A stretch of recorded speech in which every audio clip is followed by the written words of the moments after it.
প্রতি বছরের মতো এবছর পুজোতেও সরকার নির্ধারিত মূল্যে মাছ বিক্রির জন্য স্টল দেওয়া হবে রাজ্য সরকারের পক্ষ থেকে। বিজয়া দশমীর দিন রাজ্যের 25টি জায়গায় সরকার নির্ধারিত মূল্যে মাছ বিক্রির জন্য স্টল দেওয়া হবে। বুধবার সাংবাদিক সম্মেলনে এই বিষয়ে বিস্তারিত জানালেন মৎস্যমন্ত্রী সুধাংশু দাস। নবরাত্রির শেষ দিনে রাজ্য সরকারের পক্ষ থেকে দেওয়া এই স্টলগুলি থেকে সরকার নির্ধারিত মূল্যে নানা ধরনের মাছ কিনতে পারবে জনসাধারণ।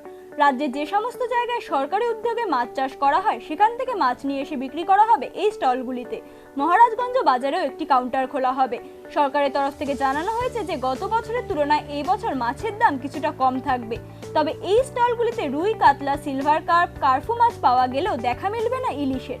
বাংলাদেশ সরকারের পক্ষ থেকে ইতিমধ্যে ইলিশ রপ্তানিতে নিষেধাজ্ঞা জারি করা হয়েছে, ফলে ইলিশের জন্য বাঙালির হাহাকার এই মুহূর্তেই মিটছে না। এই শারদীয় দুর্গাপূজা উপলক্ষে অর্থাৎ দশমী দিন, যেটা 24 অক্টোবর হচ্ছে দশমী, সেই দশমী দিন আমরা ফিশারি ডিপার্টমেন্টের পক্ষ থেকে সিদ্ধান্ত নিয়েছি রাজ্যের প্রায় 25টা জায়গাতে আমরা ফিশ সেল কাউন্টার ওপেন করব।